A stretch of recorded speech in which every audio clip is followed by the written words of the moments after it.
Assalamu alaikum wa rahmatullahi wa barakatuh to everybody here listening. Now, it's always odd whenever I give a talk over Zoom because I can't see anybody. So I don't know if they're interested in what I'm saying, if they're not. So those visual cues aren't there. And hopefully, inshallah, today's discussion is interesting. Just so that you're aware, this presentation I actually gave a few days ago. So I thought I'd repurpose it, use it largely, but also add certain points. So some of the points in this presentation might not necessarily be the points that you're expecting today, but I'll expand upon that. So this topic, Islam and atheism. Yeah. So I put here, this was the title of the topic that I was giving a few days ago, a week ago now. Islam versus atheism, understanding the implications of atheism on an outlook on life compared to Islam. Now, today's topic is very similar to this topic, which is really talking about the psychology of belief. You know, how is it that we approach our belief, whether we're Muslim or non-Muslim, because everybody has a particular set of beliefs and values that they hold on to. And also in terms of the discussion about the rise of atheism. Now, maybe some of you are unaware, but, you know, I've done a number of talks, a number of debates, formal ones on this topic of does a creator exist or not. Last 6, 7, 8 months now, I've been engaged in lots of discussions online through Zoom and other video chat mediums, discussing with and debating with atheists. So, you know, I've had various experiences. And so today what I want to do is I want to really explain and discuss and bring out some of those experiences that I've had. Now, most of the atheists that I come across are generally atheists who have left religion from a Christian background. So they're white, Christian, and they stop believing in Christianity. And what you find, which is quite interesting with these atheists, is that they have no other view, no understanding about any other religion, any other deen, way of life, except their Christianity, and that they seem to equate rejection of Christianity with rejection of all religions and all God claims. Yeah, they think if you reject Christianity, it means therefore God must not exist.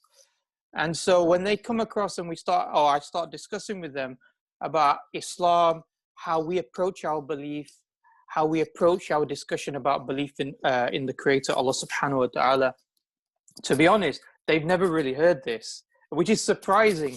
Maybe just to give you one example of this, there was an atheist I was talking to, and he has his own YouTube channel, and he has shows on a regular basis. And he hosts it, he runs this particular YouTube channel, he invites various guests on, he has debates between theists, mainly Christians, or Christians against atheists. And I asked him a question, I said, look, you know, you're an atheist, so, you know, have you heard the arguments for and the evidences for the belief in a creator? And he turned around and said, yes, I've heard all the arguments, all the evidences. And so I said, well, okay, have you heard this particular point? So I went and we started discussing with him a particular evidence and argument for the existence of a creator that has a will, that has intentionality, that created the universe and created all that exists within terms of the contingent beings. And at the end of it, and we only took about 15, 20 minutes discussion with him, he was completely silent. And he said, I'm going to have to go away and think about this because I've never heard this argument before. Yeah. So I'm thinking, hold on, you previously said that you'd heard all the arguments for belief in a creator and you reject all of them as being, you know, invalid, unable to prove the conception of a creator or not.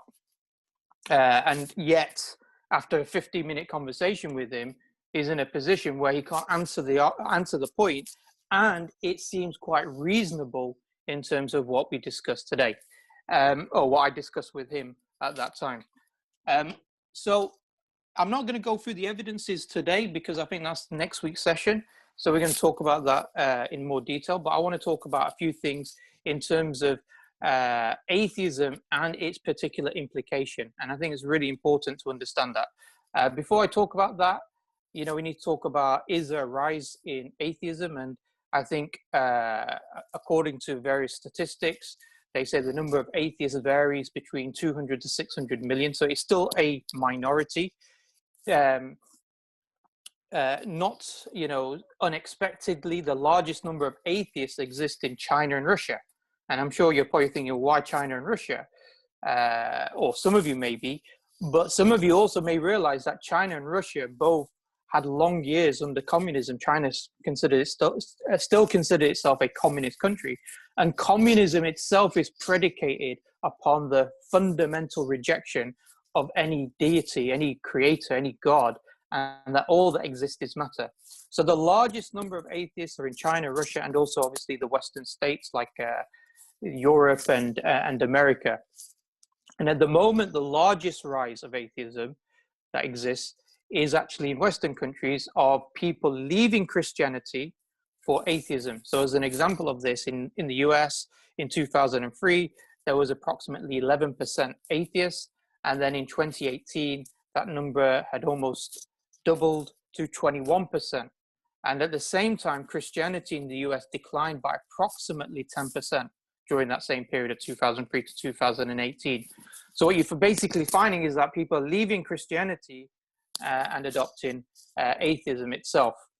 So why? What's the reason for this in the last 15, 20 years? What's the reason for the rise, particularly in the West? And to a lesser extent, sometimes we come across now Muslims or former Muslims who say, I'm an atheist now. So what's the particular reasons for this? What's this particular rise? The first thing that we need to note is that we live in secular societies.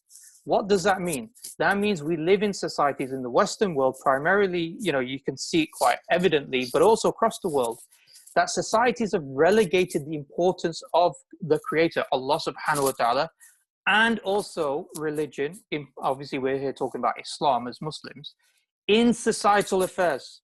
So inevitably, this leads to people no longer thinking that religion is important. Belief in a creator is an important discussion to have or to hold on to. Because if all of my life I'm living according to a non-religious, I'm not even concerned or caring about the existence of a creator because it doesn't impact upon how I live my life, then inevitably this results in further secularization such that people now, basically turn around and say, well, might as well just reject God because it has no impact in my life anyway. So that's the first reason, the secularization. And what was also interesting is that during the secular societies themselves in the West, and then communism in its rise and its importation to places like China or North Korea and also Russia, that these ideologies, these secular ideologies, were born out of a rejection of Christianity. So people wanted to reject Christianity. They saw it as being irrational.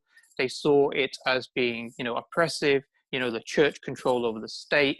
And so they began to reject Christianity. And amongst them, there was various political philosophers and general philosophers like Jeremy Bentham or John Stuart Mills, who started to articulate, or David Hume, who started to articulate arguments against belief in a God. The reason why they did this is because they were trying to dismantle what they saw as a Christian civilization or a society that was built upon Christianity. If they can attack belief in a creator, belief in God, and demonstrate that is irrational or that's not justified, then the whole of Christian civilization or a society built upon Christianity crumbles. And so therefore, what takes its place is a secular order. So, this is what happened, 300-400 years ago, started to a certain extent during the Reformation period. And then more and more people started to articulate arguments against religion, against Christianity, and therefore against God. And this resulted in the secularization and the types of societies that we live in today, which are liberal, secular, capitalist states. So that's the first thing. But in the last 15, 20 years, we have seen post 9/11 a very, particular narrative that has been created and that is being pushed, which is similar to what's happened 300 years ago, 350 years ago within Western Europe, which was to attack belief in God. Again, we're seeing the same thing, the attack against the belief in God as a way to attack religion generally, but more specifically Islam in particular, because there was a growing awareness that the Muslim world in the Muslim lands, that they were growing more conscious about Islam, not just on an individual level, but also on a societal level as well. So they were concerned about this, and so they began to attack certain aspects of Islam, one of them being belief in Allah subhanahu wa ta'ala. So as an example of this is, Richard Dawkins, famous atheist, he wrote this particular quote. He said, "They might not be horrible people." So he's talking about the 9/11 hijackers. He goes, "They may be righteous people who believe they're doing right. I think the 9/11 hijackers all sincerely believed that they were doing the right and proper moral religious thing. They were not in themselves evil. They were following their faith. And faith is pernicious because it can do that to people. It can do that to otherwise decent people." Yeah. And I think he mentioned this actually in his book, God Delusion, in the introduction, where he was basically saying how good people can do horrible things for religious reasons. Hence, he believes it's his moral duty to attack belief in God, to reduce or remove the belief in God so people become atheists, so they can become morally good people. This is what Richard Dawkins, his argument was. And similarly, Sam Harris, another famous atheist, who wrote a book called The Moral Landscape, amongst others, and he mentioned this, another quote, he said, "Islam has problems and points of conflict with modernity and secular culture and civil society, and a value like free speech." Yeah. So Islam has problems with these things that Mormonism doesn't have. So Mormonism doesn't have these problems, nor does Anglican Communion, nor does nor does Scientology have. So he's saying, yeah, religion is problematic, that God doesn't exist, but Islam in particular has a problem in what they call the modernity or secular culture within society. And so these guys, these atheists, and we also see this in wider society, begin to attack Islam. And one of the aspects of attacking Islam is by attacking belief in Allah subhanahu wa ta'ala. And so, we've seen it, isn't it, in the media, whether it is in on news or is it by various government officials. We see attacks on the Sharia, we see attacks on Hudud law, we see attacks on the hijab, on gender relations. So, a few years ago, David Cameron, who was Prime Minister at the time, he attacked the idea that men and women in Islamic societies at universities sit separately, that women sit one part and the men sit another part. He attacked that. He said that's a form of gender apartheid. It's like black people in the time of the civil rights movement or prior to the civil rights movement in America were told to sit at the back of the bus. Yeah, so saying, well, this is gender apartheid within Islam. Similarly, they attack even halal meat, concepts like jihad or the caliphate. We've seen also attacks upon the Quran and its preservation, about the personality of the Prophet Muhammad sallallahu alaihi wasallam, attacks against also, as we mentioned, the belief in Allah subhanahu wa ta'ala. And we see TV programs. So a few years back, there was a program, I think it was done by Richard Dawkins. It was called The Root of All Evil. Yeah, so the idea was that the root of all evil is religion. Yeah, this is the problem. Get rid of religion, get rid of belief in God, and you'll get rid of the root of all evil. So there's been, in the last 15, 20 years, a concerted attack. And as a result of this, what we find is some people, whether they're Christian or formerly theists or even some Muslims, they feel as though the peer pressure about, the attacks against Islam is so strong that they don't want to be part of that, barrage of attacks. And so they succumb to this type of peer pressure. Similarly, you find other people, they think it's about being part of the intellectual club, to be an intellectual is to be an atheist. So if I want to be seen as an intellectual, I'm going to call myself an atheist, card-carrying atheist, and therefore I'm somehow an intellectual. So, you have this type of mentality that's created. And so what you now find, and this is my own experience, is what you find is many atheists, like that person who I mentioned at the beginning, who said, I've heard all the arguments, and after 15 minutes, suddenly didn't have the ability to answer any of the points and said he had to go away and think about it because he's never heard this argument. What you find is many atheists think they understand the arguments, Yeah, but in reality, they don't. They don't even understand some of the basic points in terms of what atheism is, what it leads to, or what the arguments and evidence is for the belief in Allah subhanahu wa ta'ala is. Now, I'm not saying all atheists are like that, but there are many atheists, many like so-called internet atheists that you find like this. Yeah. So what is atheism? So there's basically two types of definitions that atheists like to use. The first definition that I mentioned here is that the evidence is insufficient for any God or God's claims. Yeah. And so this is what they're claiming. They're claiming that, you know, they claim a number of things. They claim, one, that all human beings are born atheists. They're not born theists. So in order to now accept a proposition that a God exists, or, you know, they also believe God, so it could exist. In order to accept this particular proposition, you need to now have evidence. Without evidence, then you would be atheist from it. Yeah. So this is one claim, and this is a new claim. This is a new definition of atheism. This definition came about in the 1970s because the classical definition of atheism that has been around for thousands of years, pretty much, which is the second definition, is the claim that there is no God or gods. So it's a positive claim. They're saying we know that there is no God or gods. And what's interesting is one of the reasons why they abandoned the classical definition is because they were trying to, you know, say that the burden of proof isn't upon them. They're not saying that they are saying there is no God. They're just simply saying that the evidence that you're presenting is insufficient to prove that a God exists. However, both are actually positive claims. So if you say the evidence is insufficient for a God or gods, it means you know the evidence and you see that the evidence is flawed and you can demonstrate why that evidence is flawed. So it's a positive claim. Similarly, it's a positive claim to claim that human beings are all born atheistic, yeah, or with atheism, yeah, as atheists. You know, you have to demonstrate that is the natural state, and obviously as what we would call as Muslims the fitrah of a human being, that they're born not believing in any particular deity, yeah. So in essence, why is the claim of atheism? The claim of atheism is in essence saying that there was no intelligent agent who chose to create the universe.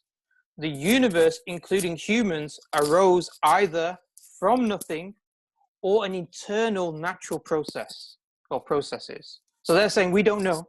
It could be that all the universe, all the things that we see around us came about from nothing.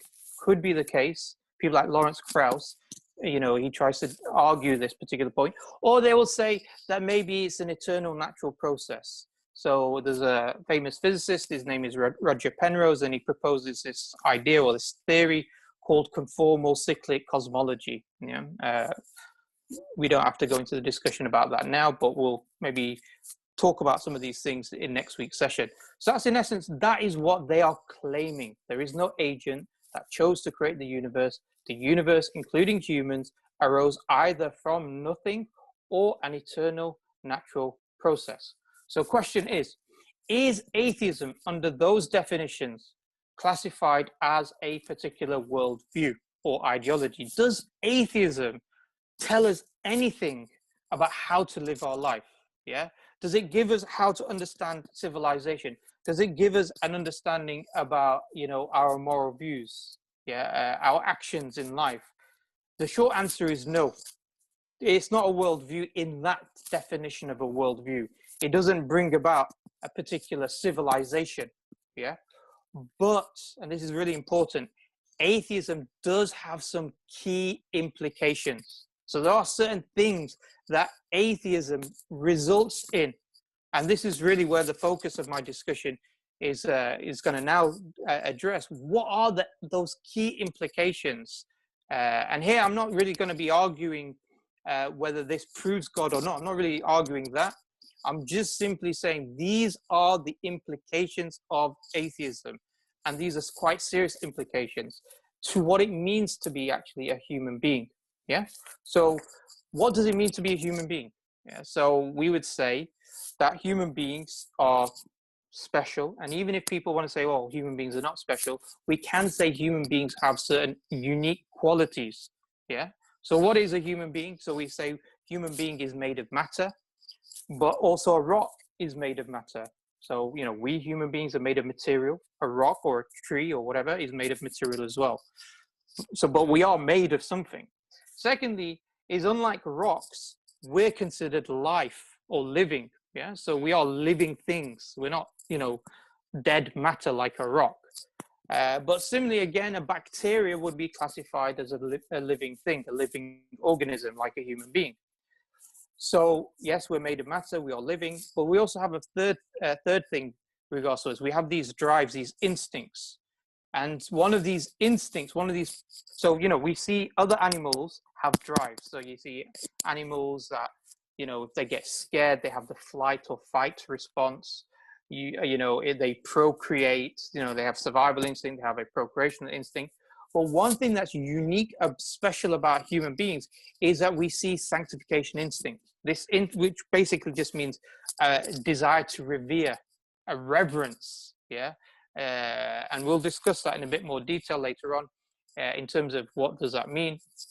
But we have this desire in us to want to undertake acts of worship. So you don't see that in the animal kingdom. You don't see that with other living things, that they are driven in order to sanctify, you know, something more than material. The fourth aspect that makes us as human beings is this idea of having a mind. So what does that mean? It means being conscious. It means having free will. It means having rational capacity. It has moral agency. We seek to be moral agents. We seek to undertake actions based upon purpose. And we also have the capacity to form language as well. So there's a number of things in regards to that in terms of what it means to be a human being. Yeah. Now, some of these points I'm not going to address now because I'm going to address it later on. Yeah, in the next week's circle. But atheism simply states humans are matter, and that matter is a product of naturalistic causes that occurred by random chance and or for no reason except governed by non-conscious physical laws. So you're not special. You are like the rock. Yeah, you just happen to be a human being by random accidental chance, by the particular governing laws that existed. So you're not special. You have no inherent self-worth beyond being the fact that you're material. Atheism itself cannot account for any of those four things that I mentioned, yeah, and even the key points within the concept of the mind. Atheism cannot account for any of these things. So yeah, so like I said, human beings are special or unique, but atheism is not going to say you're special or unique. And atheism, more further than this, will not be able to account for why you're made of matter, why you're living, why you have instinct, specifically the sanctification instinct, and why you have a mind, consciousness, free will, rational capacity, moral agency, and language capacity. Yeah, so atheism cannot account for any of these things. Yeah, which actually results in a self-refutation of atheism. Yeah. So I'm not going to talk about this one, made from material, because in great detail, because we'll talk about that next week in more detail, inshallah. But atheism inevitably has no explanation for how matter came about. There is no explanation. Yeah, it's brute fact. I basically have one of three possibilities.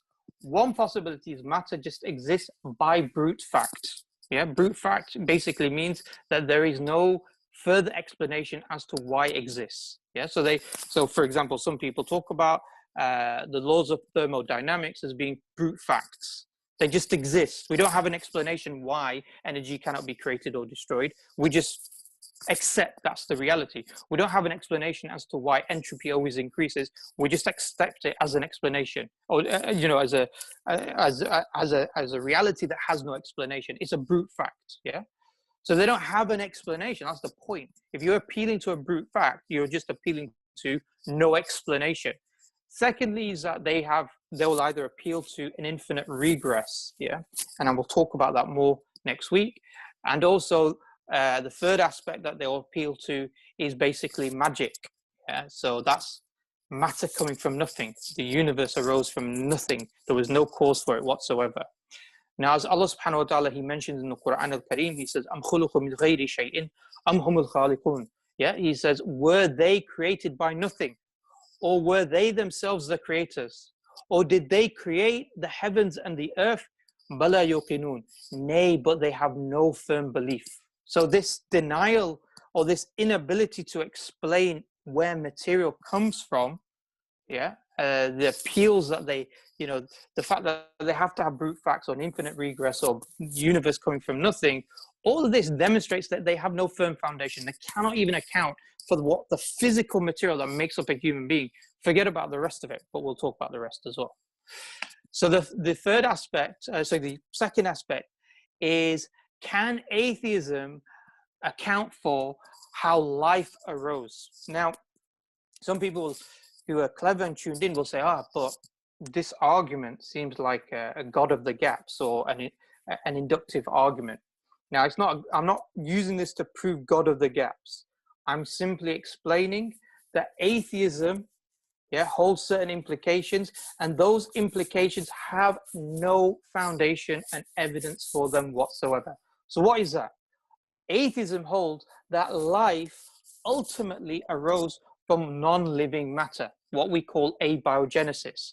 So biogenesis is life coming from life. Abiogenesis is life coming from non-living matter. So even if they turn around and, you'll get some atheists who go, no, life on Earth may have come from a meteor that had a bacteria on it from from outer space, or there was life on Mars and billions of years ago, and there was a meteor that crashed into the planet Mars, and this meteor then ejected material, including bacteria, that then came to the Earth.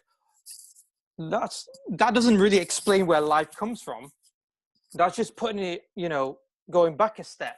You still need to explain that step. Ultimately, it does boil down to this idea that there was a point where there was no living matter, and this non-living matter resulted in life.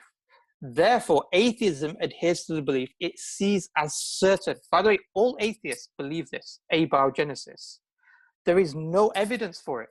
So there's not one experiment that demonstrates how physical, non-living matter can randomly, by chance, become living things. There's no evidence.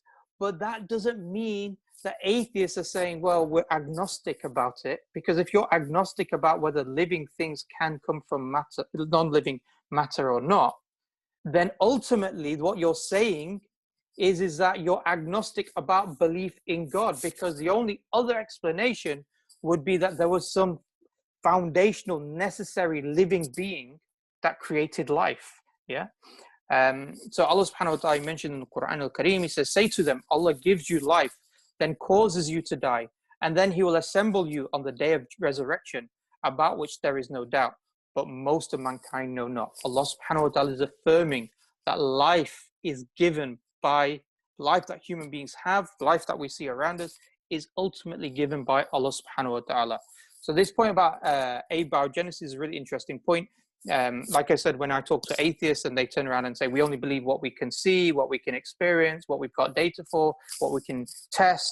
And I'll ask them the question, do you believe in abiogenesis? And they'll say, well, yeah, ultimately. And then I'll say, well, what empirical evidence do you have for abiogenesis? And they'll say, ultimately, none. And so they adhere to this particular belief without any particular evidence for it, at least now, at the moment. So the third aspect is instincts. So what do we mean by the sanctification instinct? Sanctification instinct is the desire to want to worship. We see this across all cultures and all civilizations from all different times, that they have sanctified and worshipped something. Even in those avidly atheistic societies, like communist societies, they revered their leadership. So when communism first arose in Soviet Union, they banned all religion. They banned the Orthodox Christian church, but they were unable to sustain it. It was short-lived. And as a result, they had to reintroduce the Orthodox Church and control it to allow people to manifest that desire to worship. In North Korea today, where religious practices are practically forbidden, they preserved the body of their former North Korean leader, Kim Il-sung. They embalmed his body, and it lies inside a clear glass sarcophagus. And his former residence has been turned into a mausoleum, and people go and visit it. Now, this is a form of sanctification. This is sanctification of a particular leader, because at the end of the day, under communism, you know, a dead person is no different to a rock, yeah, to something else which is dead. So why would you give it greater value when it's the same material?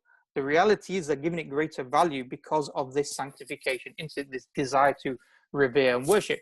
And we see this in many other examples as well. So, for example, you know, before the exams, you know, when people are revising, you know, at the end of the year, you find many people, whether they're religious or not, whether they believe in God or not, become very philosophical, don't they? The night before the exam, people are turning around and saying, you know, is this what life's all about? You know, there must be something greater in meaning to life, because they know they're not revised properly and they're not studied properly. So now they're thinking, you know, is my future just pegged upon passing this exam? So they become very philosophical. And people on the day of the exams, they'll either, you know, Muslims, you'll probably hear them, you know, reciting some du'as, yeah, or saying Qul huwa Allahu ahad over and over again, you know, because they're trying to, you know, worship, they're trying to get, you know, appease the creator in order to gain some sort of success through the exams. And even those who are not religious, they'll have maybe lucky charms or lucky pens, you know, or something that, you know, some ritual that they do in the beginning of the day in order for them to be successful. And, you know, those of you who know about football, lots of footballers have lots of superstitions before the game. So, you know, the recent one that I heard of was Ander Herrera. Yeah, if people know about him, he plays for PSG. He used to play for Manchester United in the past, and he has his old shin pads since he was about 7 or 8. It's his lucky shin pads. So even though they're tiny, they're for a little kid, he still wears them to this day because he believes it's going to give him, you know, some sort of success. That's the manifestation of the sanctification instinct. Yeah, so it's not something which is that is constructed by the society that you live in. So you're not born religious because you happen to come from a religious family or come from a particular culture. You're born innately with this desire to want to worship. And this is something that many studies have found. So one particular study that was done by the University of Oxford in 2011 found that religion was something shared across all human civilization. So one of the co-directors, Professor Roger Trigg from the University of Oxford, said the research showed that religion was, in his words, not just something for a particular few to do on Sundays instead of playing golf. We have gathered a body of evidence that suggests that religion is a common fact of human nature across different societies. This suggests that attempts to suppress religion are likely to be short-lived, as human thought seems to be rooted in religious concepts such as the existence of a supernatural agent or gods and the possibility of an afterlife or pre-life. Another, he's a New Scientist writer, Graham Lawton, he made the point. He said, they point to studies showing, for example, that even people claim to be committed atheists tacitly hold religious beliefs, such as the existence of an immortal soul. So he's saying it's just so ingrained, it's part of the fitra, the innate nature of a human being to want to worship. Similarly, another professor, Justin Barrett, he said, the preponderance of scientific evidence for the past 10 years or so has shown that a lot more seems to be built into the natural development of children's minds than we once thought, including a predisposition to see the natural world as designed and having purpose or purposeful, and that some kind of intelligent being is behind that purpose. So he's saying it's part, children are born with this. You know, remember the argument that atheists gave at that I mentioned, that human beings are born atheists and you require evidence in order to justify belief in God. Well, actually, human beings are born theists. Yeah. So again, it further demonstrates that the necessity of proof in order to demonstrate atheism. Allah subhanahu wa ta'ala, he mentioned in the Quran al-Kareem, he said, and I, Allah, created not the jinn or humans, except that they should worship me alone. So Allah subhanahu wa ta'ala is making the point that Islam, or Allah subhanahu wa ta'ala, has created this desire to worship, and this is natural within human beings, and that Islam has a way or a system as a belief system that allows you to manifest it in the correct way, satisfy that need to sanctify Allah subhanahu wa ta'ala in the correct way. So the fourth area is quite a lot of points to mention. So if brothers or sisters or the chair wants me to quickly stop, please tell me, or tell me what time limit I've got. That'll be excellent. And I will try and keep it as short as possible. But this is really important. Atheism cannot account for any of the aspects of the mind that we naturally and intuitively and rationally take to be true. Yeah. One of the key problems within atheism, and this here is about atheists who call themselves materialists. Yeah. So there are some atheists who believe in what they call panpsychism. Yeah. And that's problematic in itself. But there are some atheists. But here we're talking about atheism on a materialistic perception, which is the majority of atheists. One of the key problems that they have is to explain how is it that human beings are conscious. Yeah, science, and this is what in science and in philosophy, this is called the hard problem of consciousness. Why is it the hard problem? Science cannot provide an explanation of how consciousness arises from human beings. Specifically, how consciousness arises from non-conscious material. So our brain is made up of neurons, of cells, of neurotransmitters. You have action potentials. You have the influx of ions inside and out and going outside of the neurons. Yeah, this causes the action potentials. These are all non-conscious processes. They're not conscious processes. Not somebody's making these particular neurons to do these particular actions. They're non-conscious processes. And so the question is, how does consciousness come out of non-conscious processes? Now, I don't want to go into too much detail to this because maybe we can leave it for the questions and comments later on. I'm actually going to do a course on this particular topic area anyway, to go into a bit more detail. But consciousness is basically three aspects. Mainly it's two aspects, but they also add a third aspect. The first one is to do with qualia, which is our subjective experiences.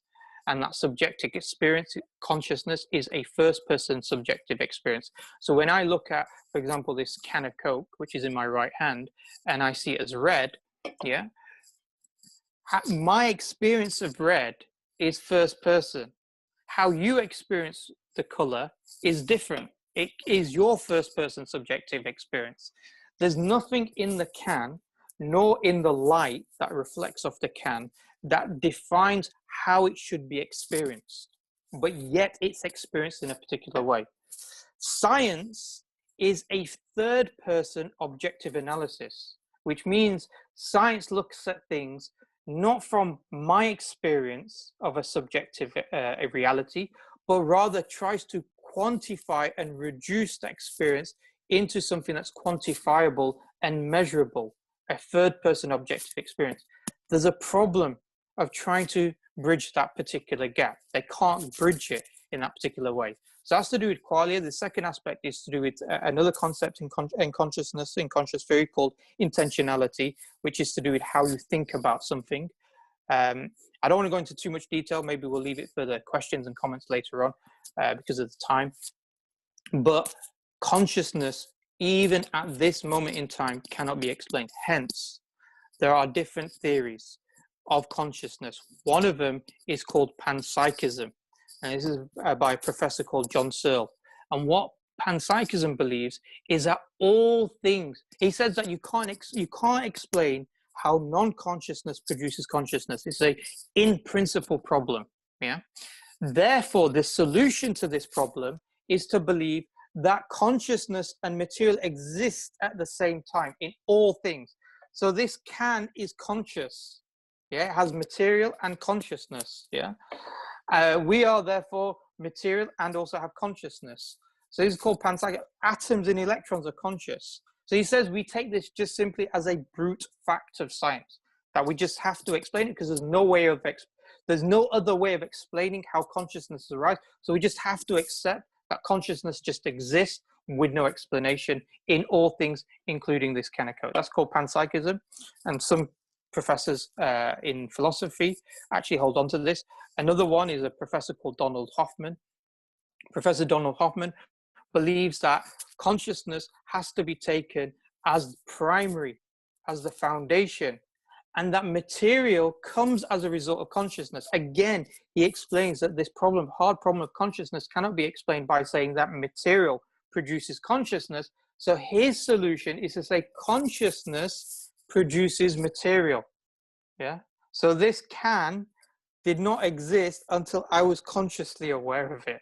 Yeah, this is his particular theory in regards to this, and that's because atheism has an inability to explain consciousness.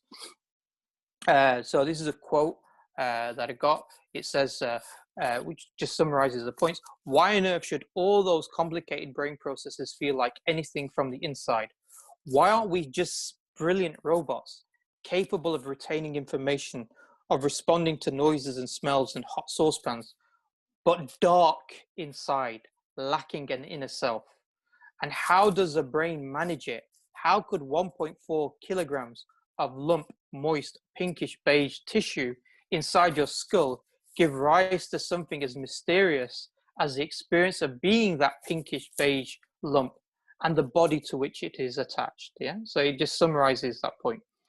The other aspect, as we mentioned in about the mind, which is the second aspect of the mind, is free will. Again, atheism under materialism cannot account for free will. If the mind is simply the product of material forces, then your thoughts and choices were not determined by you, but by the non-conscious particles interacting under physical laws. If materialism is true, then every future state is a product of past states, including your desire to choose or your free will. So, for example, we naturally intuit that we have the ability to make choices. So if I had a cake in front of me and I had ice cream in front of me, I'd be thinking, I have the ability to choose between the two. But under materialism, your choice was already determined for you. And you know when it was determined? It was determined at the moment of the Big Bang. Because at the moment of the Big Bang, when you had all this material that was created and the universal laws set, then every single effect was a result of that particular prior cause. And that chain of dominoes resulted in you being created, your brain being the particular way it is, the chemicals in your brain firing in a particular way, the action potentials firing in a particular way. All of this is causally related to a prior effect. And all of that, as a result, means that your ability to choose was not you choosing, but prior states causing you to make those choices. Sam Harris, who has a PhD in neuroscience, as well as being an Islamophobe, he says, free will is an illusion. Our wills are simply not of our own making. Thoughts and intentions emerge from background causes of which we are unaware and over which we exert no conscious control. We do not have the freedom to think that we have. So we think we have freedom to think, but we don't actually have that ability to make those free choices. Yeah. Now in Islam, Allah subhanahu wa ta'ala has mentioned in the Quran, in Surah Al-Balad, Allah subhanahu wa ta'ala mentioned, and did we not show him the two paths or the two high roads of good and evil? So Allah subhanahu wa ta'ala places responsibility to follow the Sharia upon adult sane humans.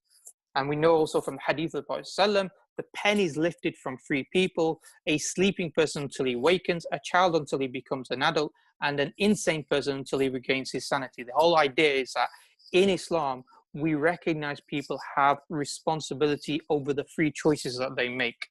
Yeah, and based upon that, he's going to be face accountability, or she will face accountability. So that's free will. So therefore, free will under atheism and materialism cannot be accounted. Free will, this then has problems now with regards to rational capacity. Yeah, rational capacity is the ability to choose between an argument, a rational argument based upon its evidences, and rejecting another argument because those arguments are considered flawed, yeah, or problematic. But if that requires free will to make that decision, so I've got to have free will in order to say why I believe this is rational and why I believe this is irrational. But under materialism, which results in determinism, it means human beings didn't choose their thoughts that they hold. They can't say that they're being rational. So when you have atheists that turn around who are materialists, who claim you're just being irrational, yeah, believing in God, well, hold on, you can't even ground your rationality, because to ground your rationality presupposes free will, and free will presupposes the ability that you know, you're not just physical matter that is firing in a non-conscious way. So they cannot change the thoughts based on evidence, as this presupposes human beings have free will to make choices. So the ideas you believe are true are not grounded on any rational decisions you made, but were thoughts that were determined. Yeah. Now this actually means that it becomes self-refuting. For example, if as a person I rationally conclude, so if you have an atheist who rationally concludes that all that exists is matter, and that conclusion results in his mind that matter causes him to have the brain states and therefore the thinking states that he has, then he cannot have said that he made a rational decision to say that all that exists is matter. It's a self-refuting argument. Yeah.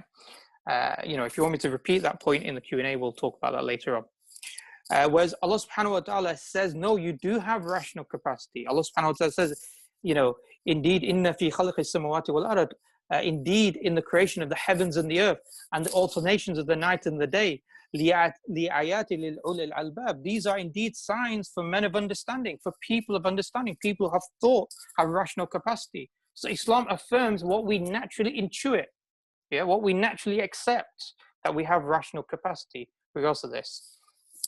Moral agency is a problem under atheism. Atheism is the belief we came from nothing, by nothing, for no reason. The inability to establish free will, so if you can't make free choices, then morality just basically becomes null and void. Humans are accidents whose purpose has no inherent, no objective meaning. So you have no inherent purpose. You have no ability to say that you are moral. You are like the rock or the ball that rolls down the hill. That's who you are. The choices that you think you're making is just inevitability of natural laws that push you to make those particular choices. And this results in nihilism, yeah? The fact that there is no objective meaning or purpose or morality within life. Everything is subjective, and not even just subjective, everything is determined in a causally related way. Whereas Allah subhanahu wa ta'ala mentions in various ayat of Quran about how there is concept of truth and that there is a concept of morality.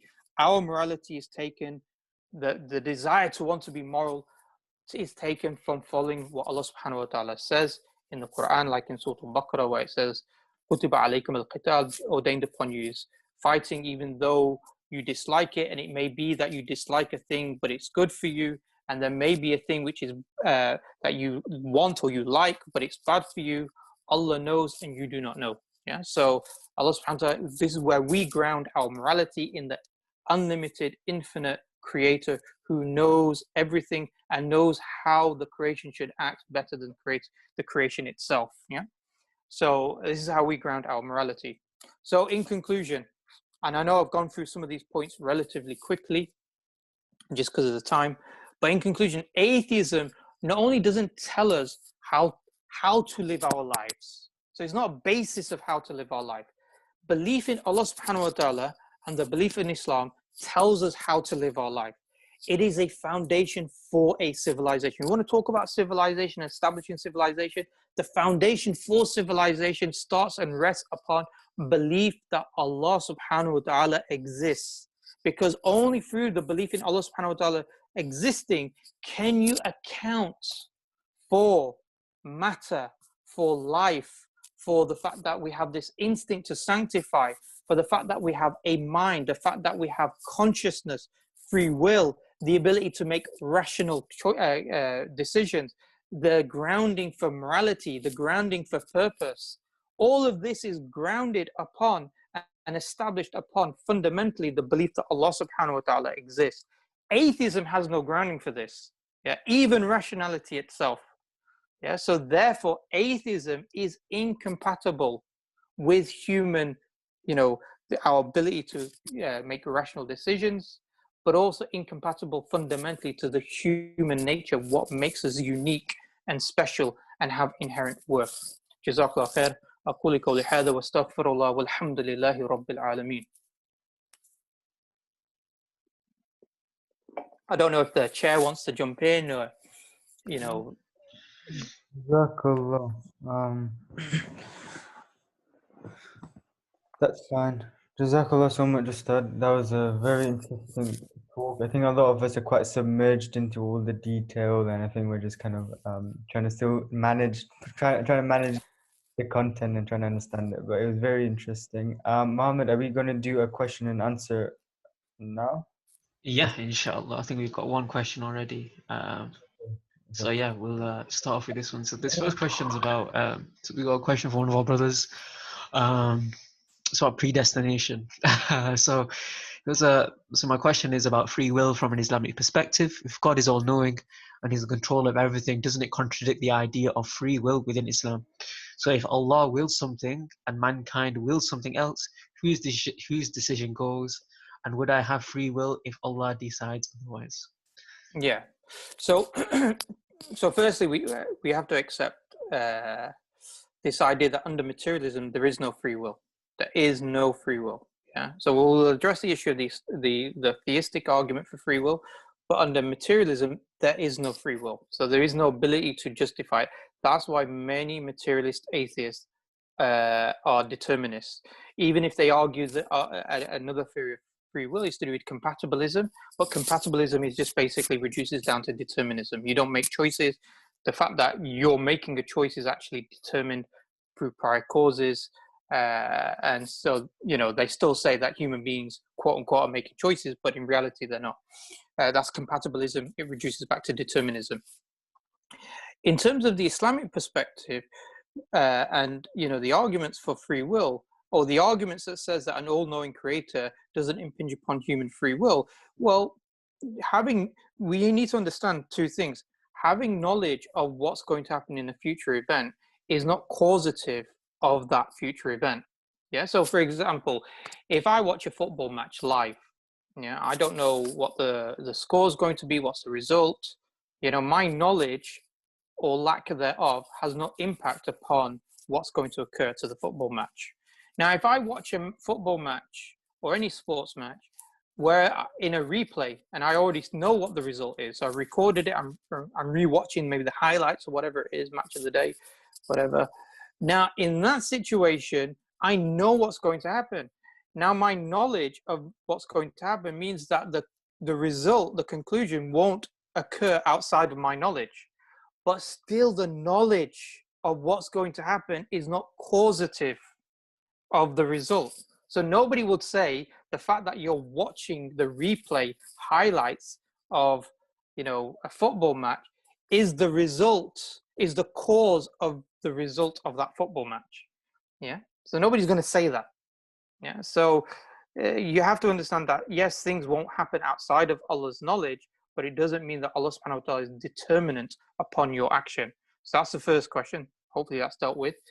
The second one, which is to do with will, we cannot will outside of the will of Allah subhanahu wa ta'ala. Now, generally when we say that, it implies that Allah subhanahu wa ta'ala willed your actions, means that Allah subhanahu wa ta'ala was the author of your actions, yeah, and your intentions behind those actions. What it means, however, is that every single action that occurs by the will, yeah, or in English it would be better to say by the permission of Allah subhanahu wa ta'ala. So nothing occurs outside of the control and power of Allah subhanahu wa ta'ala. And to give a very basic example of this, imagine a child, and you have a father of the child, and the child is about to put his hand in the fire. Now the father could stop the child, yeah, and pull the child back, or the father could allow that child to undertake the action of putting the hand in the fire. If the father allows, then the child did the action by permission of the father, yeah, by implication. And in fact, even under law, you know, there's a distinction between grabbing a child's hand and putting in the fire to allowing a child to put the hand in the fire. Because in the second aspect, you would be prosecuted under neglect, yeah? Whereas in the first aspect, you'd be prosecuted under assault or a form of assault, yeah? So, you know, we make these distinctions. So when we do actions, Allah has the ability to control our actions or allow us to do it, perform it, or stop us from performing it. Hence, every action that we do is done by the permission of Allah subhanahu wa ta'ala. So hopefully that's answered those questions. Yeah. Got another question. Since atheism is based on scientific laws, when we use science to prove the validity of the Quran to atheists, is this a valid approach to showing the proof of the Quran as the truth? Yeah, no, I think what we have to look at whenever talking to an atheist is we have to talk about our method of coming to ideas. Yeah, what in philosophy they call this epistemology. So what's our method of, you know, knowing what is right or what is true, what is not true? We need to have that discussion with atheists, because atheists, they talk about science as though it's the only method to determining truth. And so we have to break this down to them, make it simple for them to understand that science cannot be the basis of determining all truths, and anything that's not scientific is not true. For example, as I mentioned today, science cannot explain the existence of consciousness. That doesn't lead to the conclusion, therefore, that because science can't prove consciousness exists, yeah, they can only prove brain states, or they can prove action potentials. Yeah, I hope some of you have done biology, so you know what action potentials are. Yeah, so hopefully that's not like random, but it's basically electrical signals in the brain. Science can demonstrate that, but science can't demonstrate that that results in your personal experience, first-person subjective experience. Science can't explain that. That doesn't mean you don't have a first-person subjective experience, or another person has a first-person subjective experience. Yeah, so just because science can't explain certain things doesn't mean, therefore, it doesn't exist. Another example that I like to give is like the painting Mona Lisa. The painting of Mona Lisa, what science will tell us is what's observable, testable. So we can observe and test the paint, and we can look at the composition of the materials of the paint, and we can look at the reflection of the light at a specific wavelength and a specific energy. That's what science will tell us. But science cannot determine that there was a painter that painted the Mona Lisa. Science can't tell us that, you know, it was Leonardo da Vinci. So these are outside of science. So even before we talk about Quran and, you know, science and, you know, predictions and things like that, we need to break down and talk about rationality. And one of the famous scholars of Islam, Imam Ghazali, he talks about how there are three general methodologies or three ways of thinking, of coming to know things. Firstly, he said through empiricism, which is science, through experience, through what we see. Secondly, he gives the argument about testimonial evidence. So he says Baghdad, he gives the example of Baghdad. He goes, Baghdad, you may have never gone there, but because so many people have reported that Baghdad exists, that you can believe in it. It's testimonial evidence, yeah? And the third argument that he uses, or the third way, is called analytic and synthetic propositions, yeah? So for example, if I turn around and I say, all triangles are three-sided, yeah, then I can say, well, if it's not three-sided, it's not going to be a triangle, yeah. Similarly, if I turn around and say 2 + 2 = 4, I don't need to have experienced that in order to come to that conclusion. I can say 2 billion plus 2 billion equals 4 billion. Yeah, I don't need to experience that in order to have that. That's called a synthetic proposition. So first, to get down to a discussion, obviously some of these points may seem technical, but just give the basic examples, like, a painting, or a book. The person who wrote it is outside of science. Or, well, give an example about the great-great-great-great-grandmother example. You don't have any scientific evidence to demonstrate who it was, but it doesn't mean that you don't believe that you had that great-great-great-great-grandmother, that existed. So this is, we would term as rational, and it's part of the logical entailment of a particular argument that would come to these conclusions, that consciousness exists, that there's a painting for a painter, that there's an author for a book, etc. So take him outside of science. Secondly, is that in terms of the specific question about the Quran and science, I think the problem with science is that science is inductive. It's liable to change. And because it's liable to change, then there are certain things that maybe science says today that next week changes, and then the next year goes back again. And so if you pin the Quranic justification based upon current scientific theories, if the scientific theories change, then what does that leave you in terms of accepting the Quran or the evidences for the Quran? And the other aspect is, obviously, some of these verses of Quran that people say are quote-unquote scientific, they're one of the potential meanings that the Quranic verse can include. So it can include this particular meaning that's found within current science or scientific explanations at this moment in time, but it's not considered definitive. So I would say that the better way to prove that the Quran is the word of Allah subhanahu wa ta'ala is through the linguistic miracle of the Quran, and also the prophecies mentioned in the Quran and the prophecies of the Prophet sallallahu alaihi wasallam. Those are the better ways in order to demonstrate the Quran as being could not have come from any human being, and therefore has a divine origin. All of this has to be built upon belief in a creator first. So if you've got an atheist and he just will not accept belief in a creator, going into the Quran may not necessarily tip him over to accept theism, because it presupposes, the Quran presupposes that the authorship of the Quran can be investigated to be from God, from Allah subhanahu wa ta'ala. So that presupposes that Allah subhanahu wa ta'ala exists, hence you have to establish that first. By the way, I'm drinking this in my right hand. Sometimes the video, camera switches it, so it looks like I'm doing it in my left hand.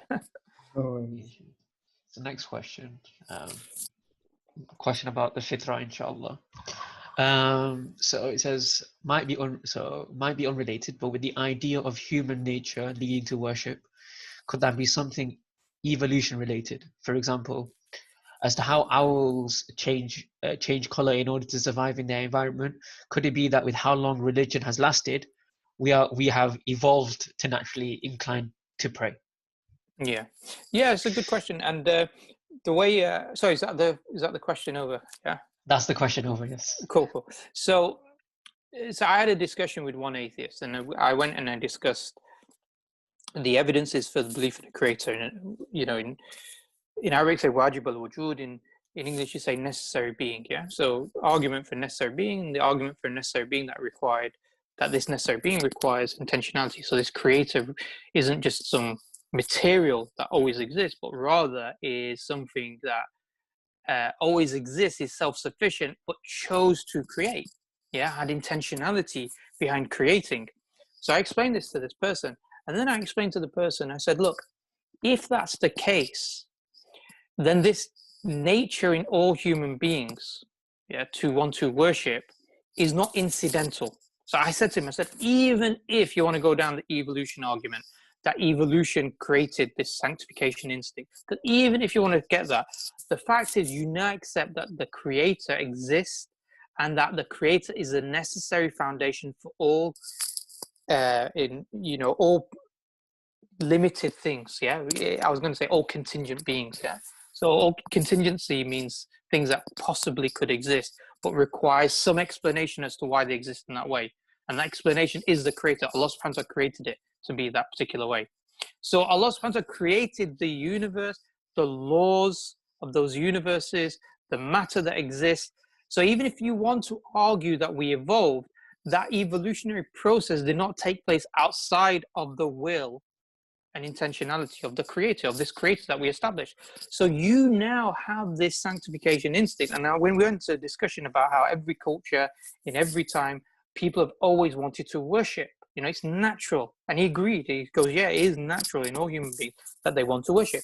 So I said, look, if you rationally believe that a creator exists, and you rationally accept that a sanctification instinct exists, even if we don't know the mechanism of how that sanctification instinct comes about, evolution or Allah subhanahu wa ta'ala creating it directly within human beings, even if we don't know the mechanism, the fact is ultimately that cause for you to want to worship comes from the creator.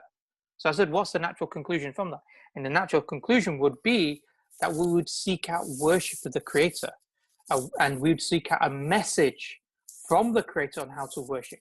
And he agreed generally on these points, yeah. And you know, he still calls himself an avid atheist, but he was on an atheist show about a month and a bit ago, and he said, look, he goes, the Muslims, he goes, I'd never be a Christian, but if I was to believe in God, I would become a Muslim because it makes rational sense. And it makes rational sense that to accept theism means to also accept or look for a message on how to worship this creator because of this innate desire within human beings. So what I would say is that rather than get into a debate about evolution and you know, how it comes about, how it doesn't come about, I would establish that a creator exists and then demonstrate how this gives a better explanation to the sanctification instinct as opposed to evolution. Evolution doesn't give a good explanation, or materialism doesn't give a good explanation as to why sanctification would exist in any human being whatsoever. I know they try to argue, oh, it promotes survival of the species, but then, well, why don't, you know, other animals have sanctification instinct? You know, if it creates group mentality and group feeling and it promotes survival, then why doesn't it happen with other animals or higher primates or whatever it is? You know, so there's an inconsistency in that argument. Jazakallah. We've got quite another question here. This is a general question, but why do you think, in your opinion, atheists are so opposed to the idea of a creator when their belief lacks evidence?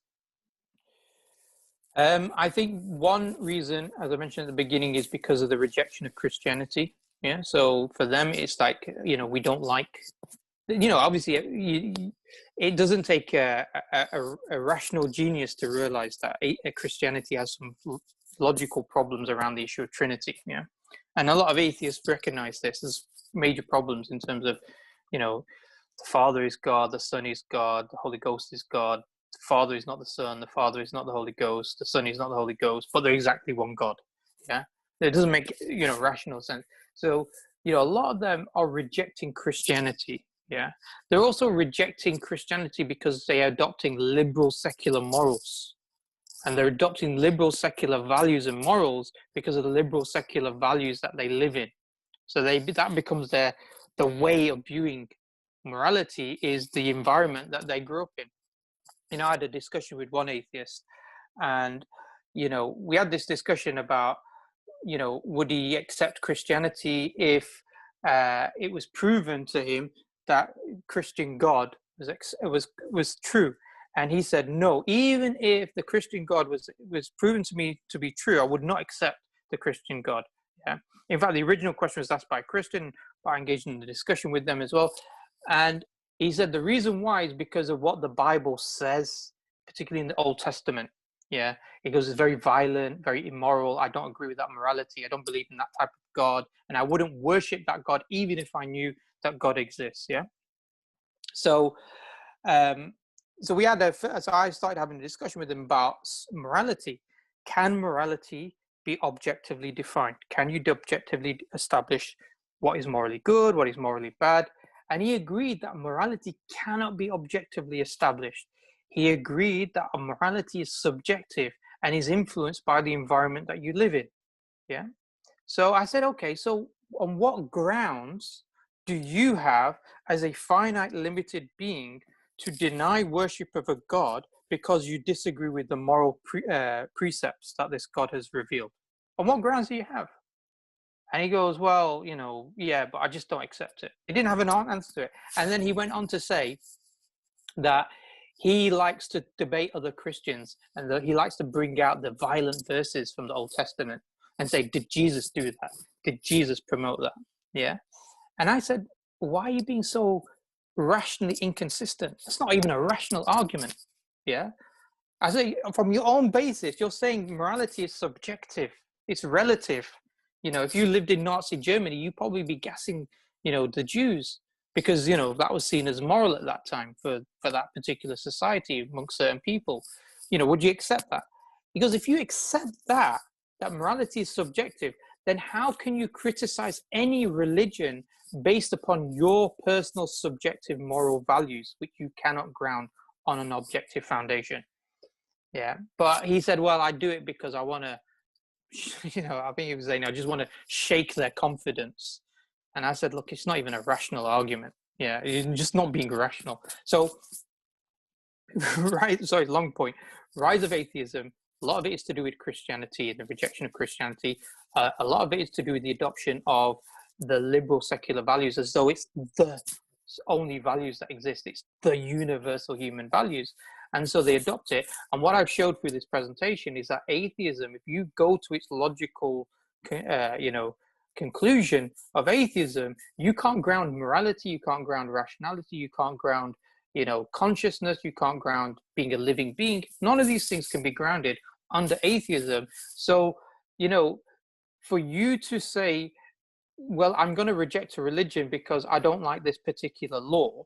You know, why are men allowed to marry 4 wives? That's not morally right. Yeah, you know, it should be equal. Well, if you can't ground that statement, yeah, and you can't definitely ground it upon atheism, you can't even make a rational choice under atheism, yeah? If you can't ground that statement, then you have no basis to judge any religion upon, yeah? But obviously, a lot of people just simply, you know, through peer pressure, through the society that they live in, just adopt the environmental ideas as though they are the default only ideas that exist. So that's, you know, generally what we are seeing is a rejection of Christianity, the adoption of secular liberal capitalist ideology as a basis, and judging everything in that paradigm. In terms, another aspect which is really important, particularly amongst the Muslims or certain Muslims, is that you find a lot of Muslims are losing their, not a lot, obviously it's not a lot, it's a very small minority still, but some Muslims who lose their faith, many of their reasons is related to what's occurring in the Muslim world. In essence, the argument is this: if Islam is perfect, then why is it that the West, that have left religion, are more technologically advanced and quote unquote civilized compared to the Muslim world, which is backward and corrupt, and yet they're meant to be Muslims following the precepts of Islam? And obviously, you have to have a discussion about how the Muslim world, and there's many discussions about discussion with Mormons, where it goes back to that discussion about what's happening in the Muslim world. A few apostate Muslims have had that same discussion. You know, atheists and Christians have the same discussion. So you have to have an answer to explain that actually the Muslim world as we see it today is not a product of Islam. Yeah, it's not a product of any of the manifestation of Islam. It's actually a post-colonial product. The types of leaderships that we have and the systems that are being implemented are not premised upon Islam in its comprehensive sense. And that's why we have the problems that we have. That's a big discussion, and maybe for a future talk or whatever, we can talk about that. So those are some of the reasons. And because of that particular reason about the Muslim world, people, some Muslims, isolated individual Muslims, many of them will use that as a justification to say, well, Islam is therefore not true. Because if it was true, we'd have this great civilization.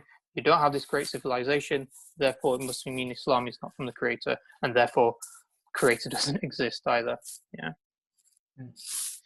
Jazakallah khair. Just got, I think, 3 more questions, one for myself as well, inshallah. So one of the questions here is, would we say that agnosticism has the same implications as believing in atheism? Could someone just be confused and not believe in anything instead of openly denying it all? Yeah, it's a good question. I think agnosticism is more of a rational position for a person who doesn't believe in God than atheism. By rational, I don't mean it is rational, because it isn't rational, but it's at least more sincere, because they don't have a grounding. For example, if you're a determinist, you don't have a grounding. If you don't believe you can make choices, you don't believe you can make rational choices, meaning you can't choose to make a rational decision based upon evidence. I will follow the evidence. You can't say that, because your choices are determined. So you're not following evidence. You're determined for you to adopt that particular idea in the first place. You're just calling it rational. Now, if you're a determinist, if you hold that position, that means that even your ability to come to a conclusion that materialism is true, that that's all that exists, is not even a rational idea. It's better to be an agnostic in that position, meaning we cannot affirm whether materialism is the only thing that exists or not. That's the better position, because that leaves the opportunity to accept free will.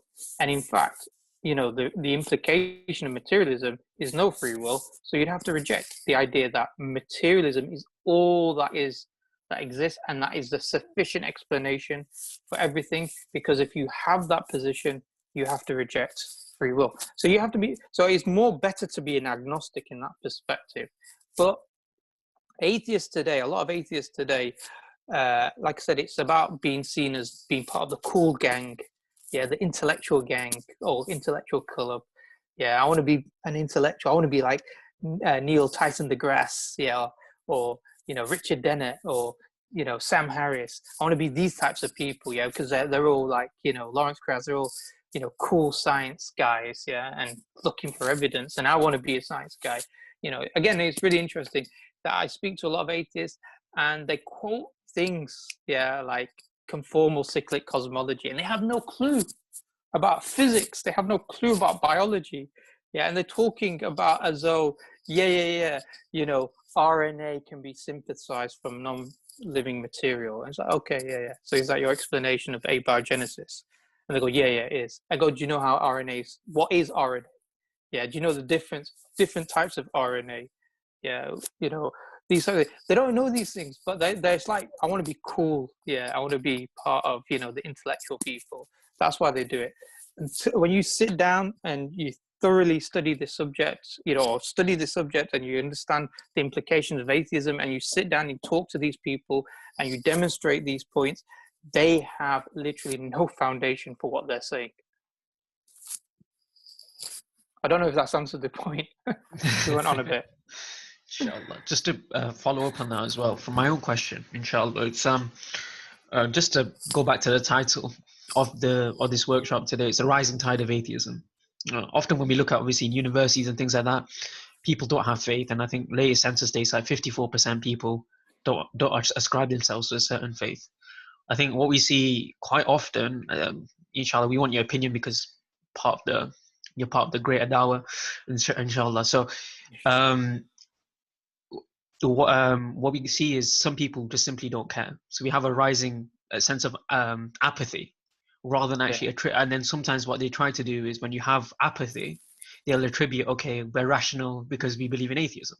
So maybe so a lot of the time it's a byproduct. The actual thing is they simply don't care.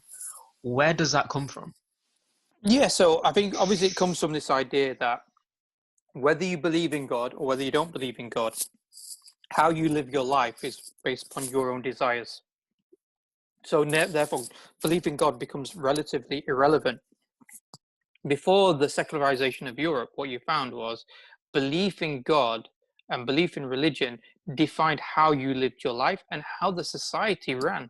So the laws, the monarch, all of these different facets of society was controlled and was underpinned by a particular religious belief. When they detached that, they adopted liberalism. They said you are free to believe what you want, you're free to have freedom of expression, you have personal freedom, you have freedom of ownership. The greatest drive within human beings is simply to pursue materialistic benefit. and that every individual should be free to do whatever they want, so long as it's not infringing upon the freedom of another individual. And they left it at that. So therefore they said, well, if you want to believe in it, it's up to you, but don't have that impact upon, outside in the public life. It's good for you to do on a Sundays or Fridays, privacy of your own home or inside a mosque. But as soon as you leave that, then you operate according to a different standard. And so this is why, a lot of people, are not bothered about, non-Muslims, wider society, are not that bothered about this question of whether God exists, because they can't see the necessary connection between belief in a creator and how this is going to impact their lives and the societies that they live in. Yeah. And I think that's the key aspect of the dawah, is that if you can demonstrate how these various problems that we face, whether it's talking about the environmental crisis, whether it's talking about, COVID-19 and what's going on with the pandemic, or whether that's to do with, a few years ago, you had Occupy Wall Street that occurred, or whether that's to do with, Me Too campaign, demonstrate how belief in God, specifically, obviously, belief in Islam, addresses these issues from a foundation, a worldview.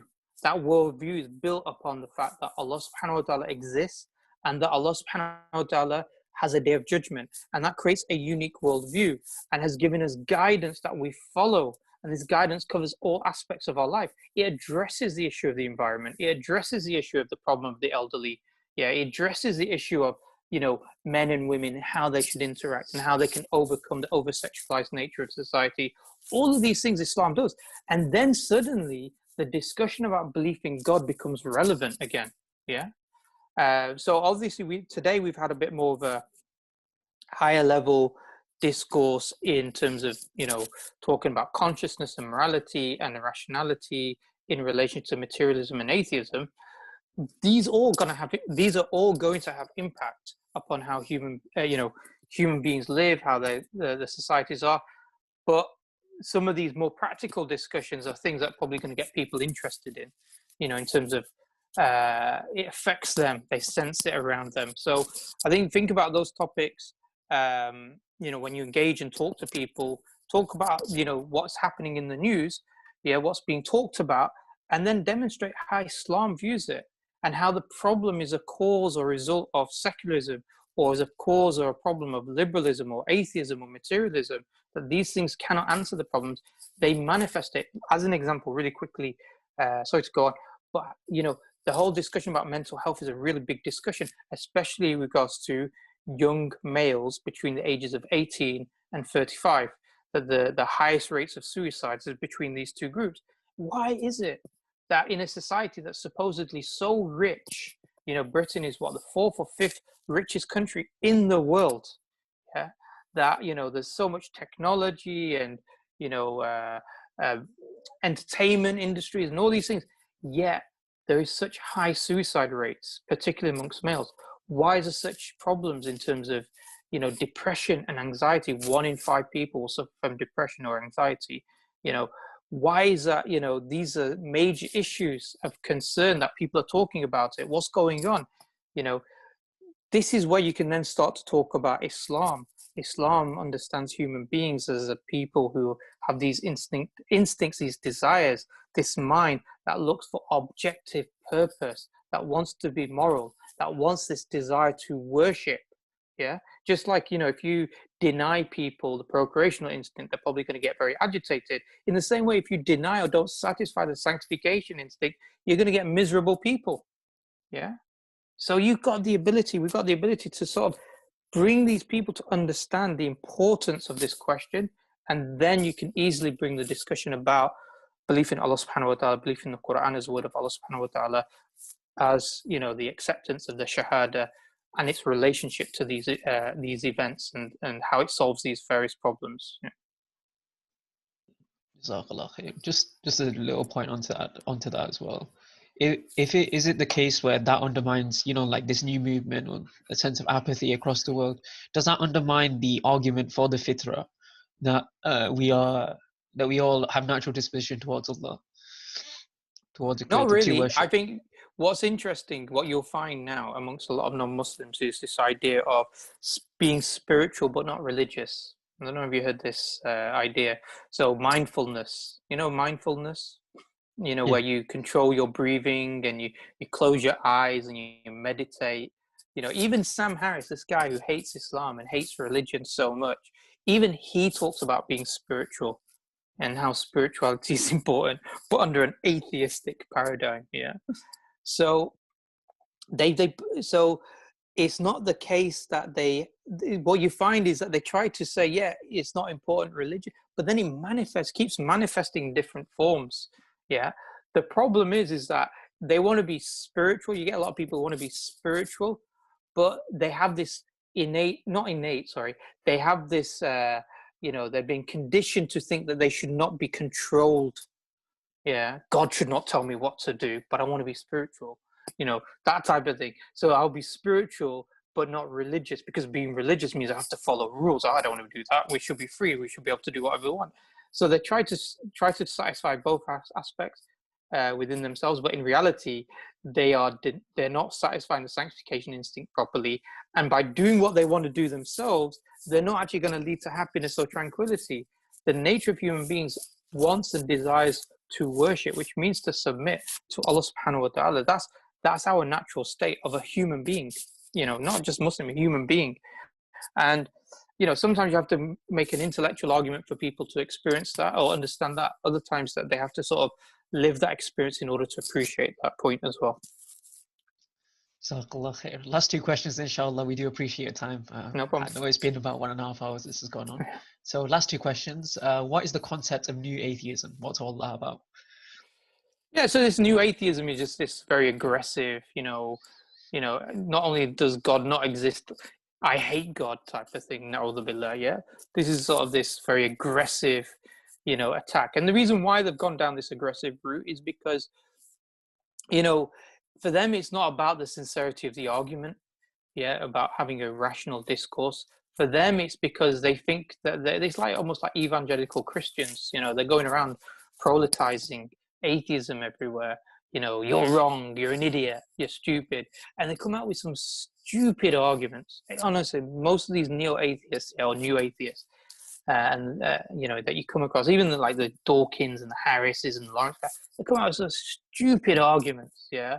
I was watching one video where, this atheist, he was asked a question, and the other atheists going, yeah, what a clever answer, what a great answer. And he goes, and the person asked him a question, about belief in God. And he goes, which God? Zeus or Medusa, yeah, or Odin or Thor? Which God do you want me to believe in? Yeah, therefore no gods. And he's like, come on, man, that's not even an argument. Yeah, it's like saying gravity. Which gravity? Gravitons as a particle, gravity as a force, or gravity as, distortion of space-time. Therefore, no gravity. Come on, that's not even an argument. Yeah, just because you have multiple theories about a particular concept doesn't mean therefore that thing doesn't exist. Yeah. So, and again, the point here is that belief in a creator is not a belief in a specific religious claim. Obviously, as Muslims, our rational conclusion that a creator exists aligns perfectly with what the Quran tells us about the creator, Allah subhanahu wa ta'ala. They are, hand in hand. Yeah. That we come to the conclusion that there is this unlimited independent creator, yeah, that chose to create, and we have Surah Al-Ikhlas that affirms that point, yeah, whereas other religions don't have any don't have the correct conception of this creator that we can rationally conclude, which we'll talk about next week, inshallah. So new atheism is just a very aggressive form. They're trying to rubbish people, and they do because they think religion is evil, and if we get rid of religion, we get rid of all wars. It's so shallow, it's unbelievable.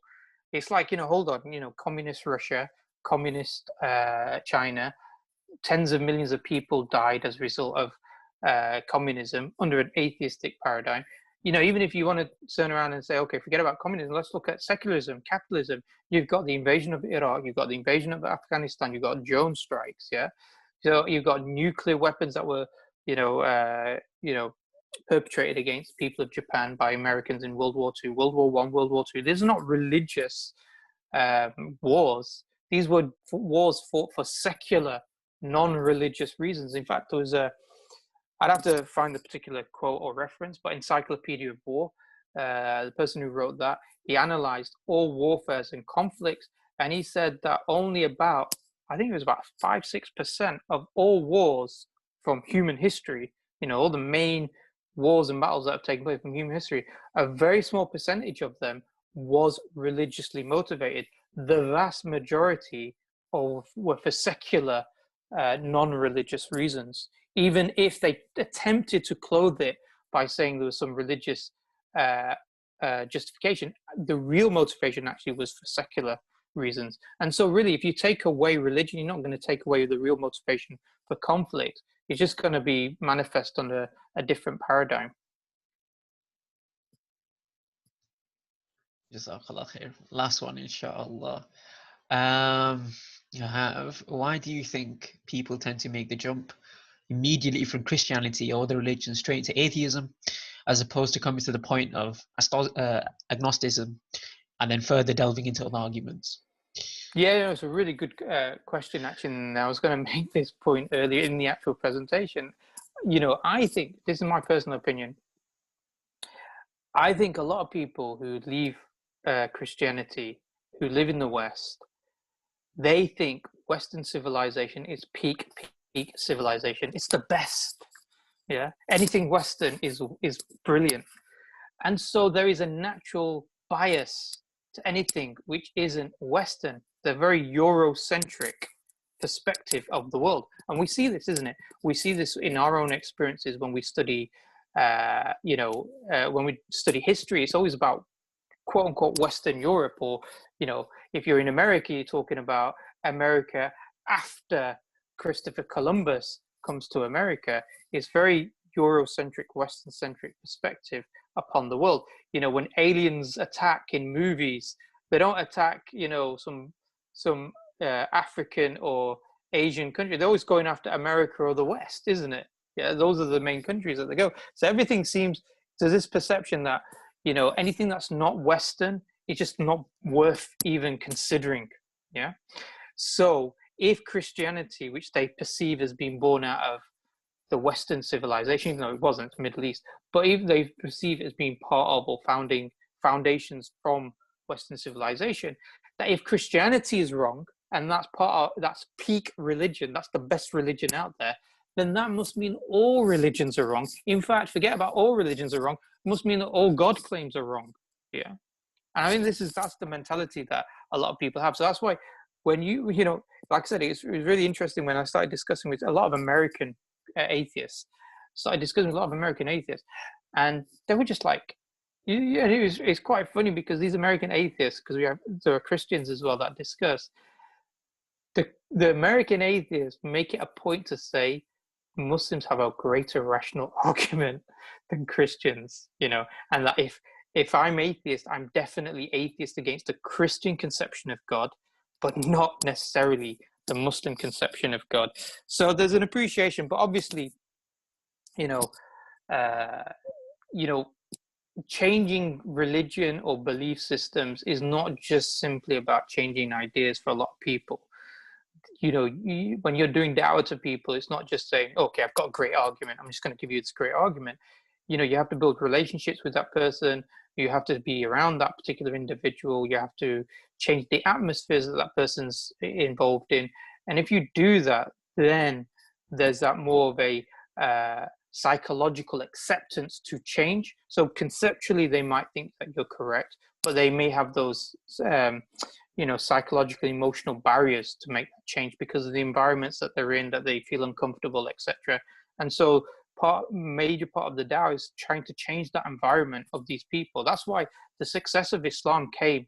If you look at the seerah of the Prophet sallallahu alaihi wasallam, very few people became Muslim when the Prophet sallam first received revelation in Mecca, for the first 13 years.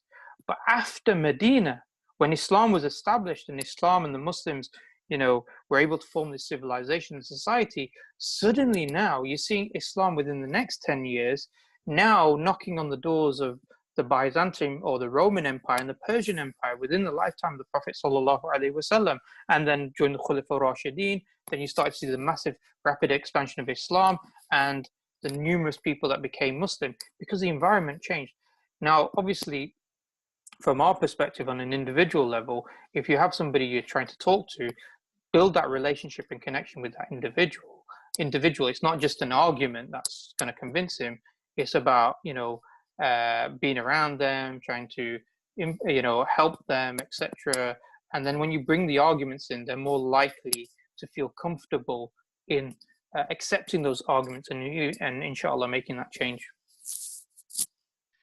Jazakallah khair. We did say that was going to be the last one, but another one's popped up. But hopefully you've got time just for one more. The last one, inshallah, and after this point, this is the cut-off period, inshallah. No problem. And I'll be taking up quite a bit of people's time. So, so it's about the sanctification instinct. So how you mentioned about people having mental health issues and part of it being due to them denying the sanctification instinct and how Islam helps with this. What would you say then in response to people commenting on the Muslims who have mental health issues despite them accepting Islam? Yeah. So now I can imagine what people are going to say. Oh, this guy's denying that mental health exists and it's all, the fact that they're not Muslim. No. So mental health is an important point. When you look at depression is normally categorized into three types: mild, moderate, and severe.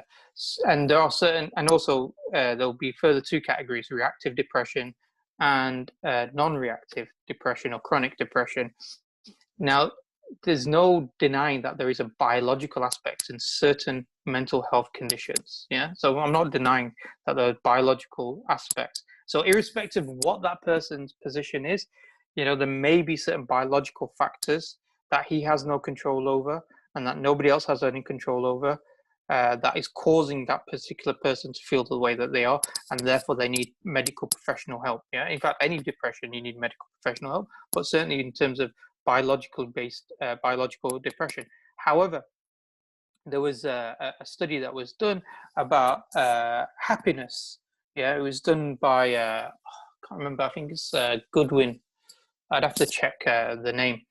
And it was discussing about this relationship between wealth and unhappiness. Yeah, that he said, look, it's more than just simply talking about it from a biological perspective. We can't just talk about human beings as just being robots that, have got something wrong. And the way to solve that is by giving them, SSRIs, if people know about them, selective serotonin reuptake inhibitors like Prozac or fluoxetine. It's not going to be solved by that. Rather, you got to look at the human being holistically and look at the environment that he cohabits and therefore, and how he perceives that environment as well.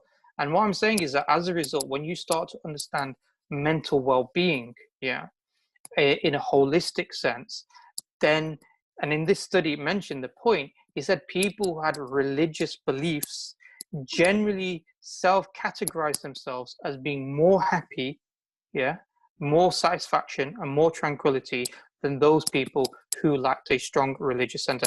He also mentioned another aspect like family life and the importance of stability in the family home, etc. So these are not any, something that I'm just saying, plucking out of the thin air, talking about mental health as though I'm an expert in it or anything like that. This is what certain people have said in certain studies. I think the point that I was trying to make as well is you can take real topics, and if you studied them and if you understood them, inshallah, to a good degree, utilize these topical issues that are affecting people in society and make them understand how Islam addresses these issues. Like Islam, how does Islam address mental well-being and generally mental health? Again, Islam doesn't deny that there's biological aspects like drugs, treatments, and other types of treatments can be necessary. Part of my work is to deal with people who've got mental health as well. So, I'm not ignorant on these things, but also Islam addresses human beings holistically. Yeah, it doesn't just look at people as, atomized individuals within society. Rather, they look at human beings as people who have inherent worth that live in societies and communities. And Islam accords to that nature within the human being.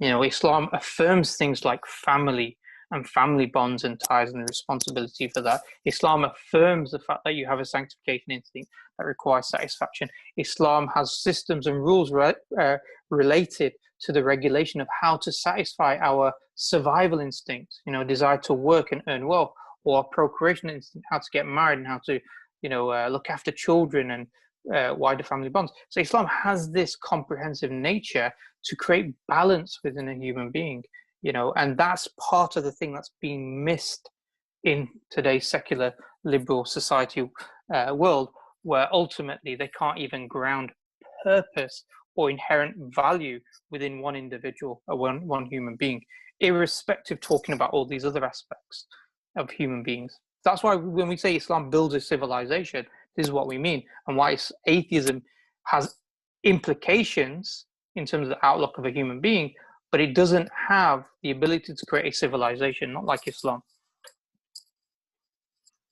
Very comprehensive. I think I can agree with everyone that it's been a really good talk. Very, very quite deep. A lot of things to think about, inshallah.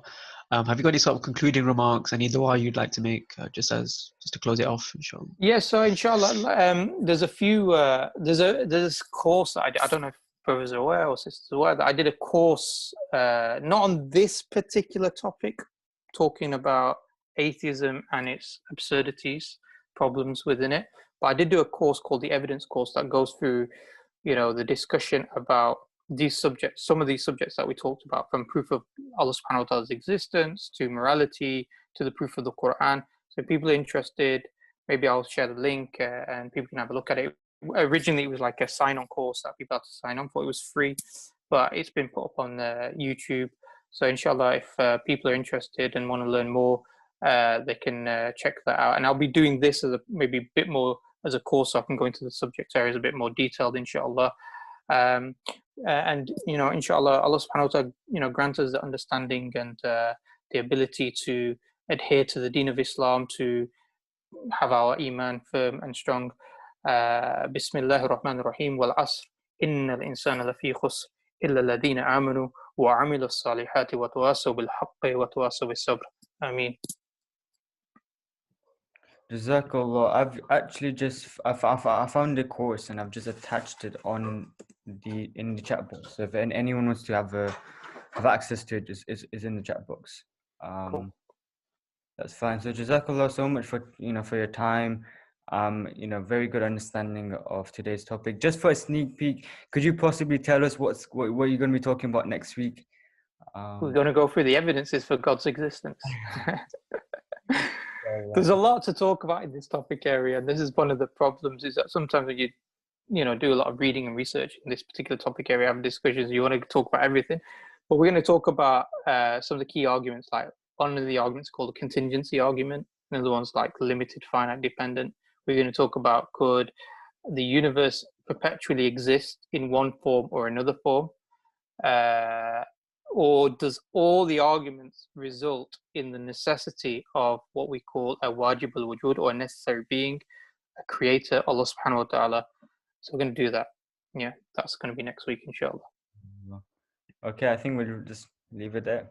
Thank you for coming, and we'll see you next week, 7 p.m. Next Friday, 7 p.m. Jazakallah.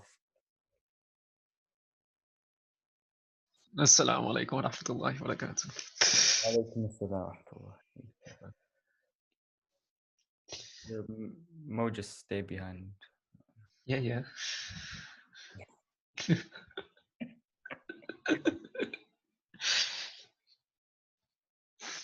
Don't go anywhere. Don't go anywhere. How are you?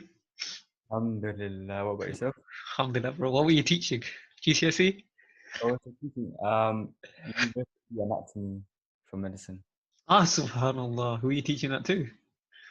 Medical students, foundation medical students. MashaAllah. Yeah, guys, what did you think of this? I think, has everyone left? Don't worry, whoever's left has probably left their thing on or walked away from their computer. Inshallah. Kick him out. Kick him out. Inshallah. You know what? Yeah, I'll do that. Smart one. This is why we need Usama, keeps us on the straight path. All right, everyone's out.